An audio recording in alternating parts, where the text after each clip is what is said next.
OSL is one of the most visually impressive miniature painting techniques out there. But what if I told you nearly everybody, even some very skilled painters, are doing it wrong? Or at least aren't embracing its full potential? You see, OSL works best in the dark.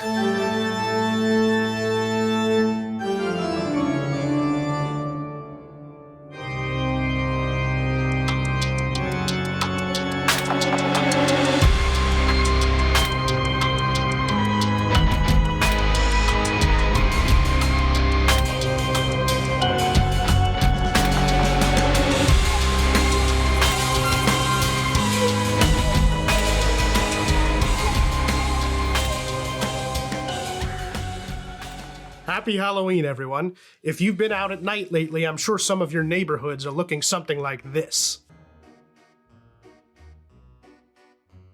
Come back during the day, and they're less impressive, even if they do leave the lights on. Most people learn to paint assuming that their minis are in bright ambient light, loosely following the GW heavy metal style. This is great for beginners to learn the basics, but it doesn't really teach them much about real lighting. Then they try to paint some flashy glow effects and inevitably end up on our mini painting asking, why does this look so weird? Go shine a flashlight on something in the middle of a sunny day and you'll figure it out. So, we're gonna turn down the lights. Let's get started. Oh shit, that's better. Now I need some extra bits like skulls or lanterns, but where to find that? Ah yes, of course. I wanted to create something for both Orktober and Halloween this year, and when I saw this guy with his wild hair, it just screamed some sort of witch or sorcerer to me. But I'd need to get rid of the gun and the claw. Halloween is all about glowing lights, so I figured a lantern would be the natural replacement for the gun. And we could fairly easily convert the staff into like a sorcerer's staff. This Black Templar's box is so full of bones and candles and creepy stuff, I just wanted to use it all. So I put together this altar thinking that maybe this guy is like a swamp-dwelling necromancer. Base him up, prime him, we're ready to go. I'm gonna start off base coating everything in a dark indigo-like color. I've decided I want the scene to be in the dead of night with a full moon, so there will be lots of strong shadows. This color will also allow me to shift the shadows colder or warmer as needed. I'll push the shadows more towards blue for things like the skin and the metal parts, and more towards red for like the leathers and wood.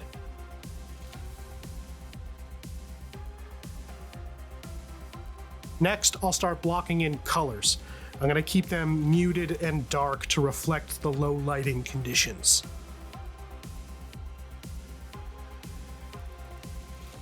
I'm also going to block in my secondary lighting sources, the candles, the lantern, and his eyes. Since the candles are going to be one of our strongest sources of glow, I'm going to start on that whole section. I'm doing two main things here. First, I'm figuring out which surfaces will actually be illuminated by the candles, and then I'm going to bring them up to approximately what their color would be in normal lighting. Then on the surfaces closest to the light source, I'm taking them up into a strong orange color. Remember, it is much more important to use saturated colors than light colors.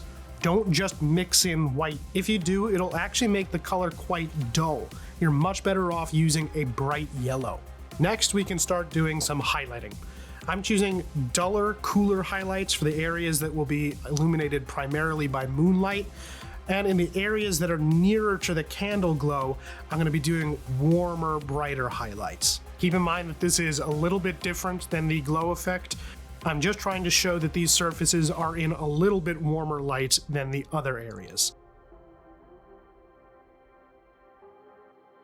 Let's move on to the metal.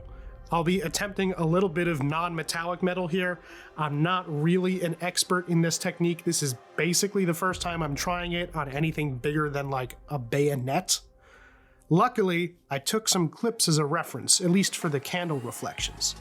The essence of it is that I'm building from a dark red-gray to a very saturated orange with some yellow-white shine at the very apex of the reflection. For the rest of the metal, given the low light conditions, I'm hoping that just some strategically placed highlights and shine will do the trick. I'm just trying to figure out which surfaces might be reflecting the moon and bringing it up to a light gray, almost white shine there.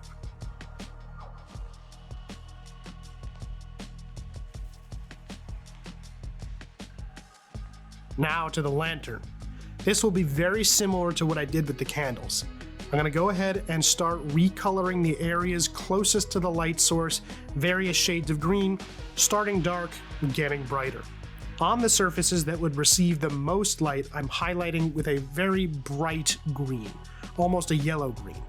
I'm going to be brightening that green even further with bright yellow, right up until the last minute where we will add a little bit of white, specifically to make the inside of the eye sockets glow.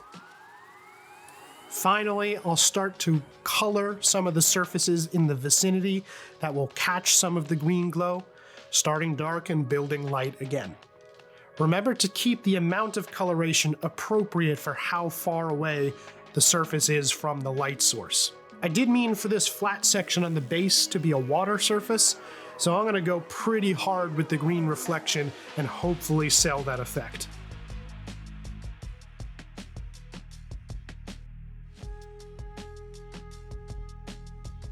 The glowing eyes are going to work exactly the same as the lantern. We'll start by just coloring all of the areas that we think are going to be illuminated with a little bit of a darker blue and work our way up to light blue.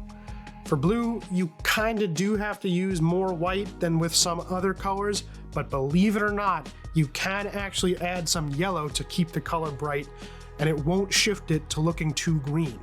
This lemon yellow is my secret weapon for glow effects.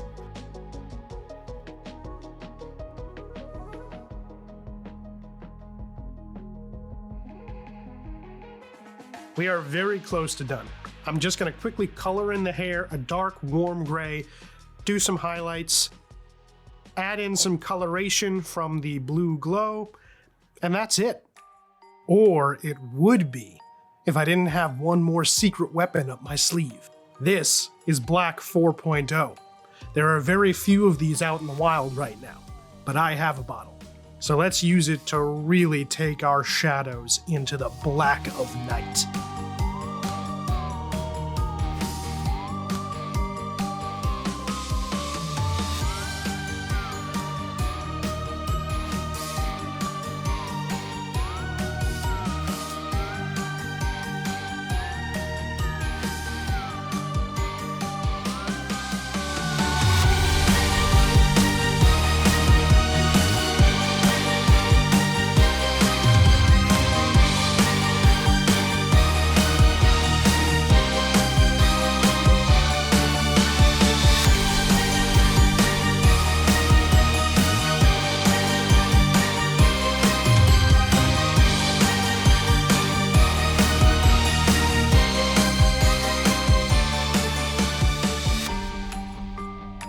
I'm really happy with how that turned out. That is the most OSL I've ever done, and I learned a ton.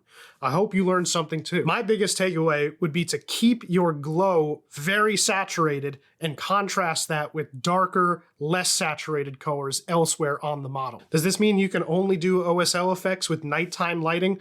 Not at all. Remember, even in bright daylight, you usually only get full illumination from one angle. With this in mind, I definitely plan on experimenting with some more diverse lighting conditions in the future. Thanks for watching, everyone. Don't forget to like and subscribe if you enjoyed the video, and happy Halloween.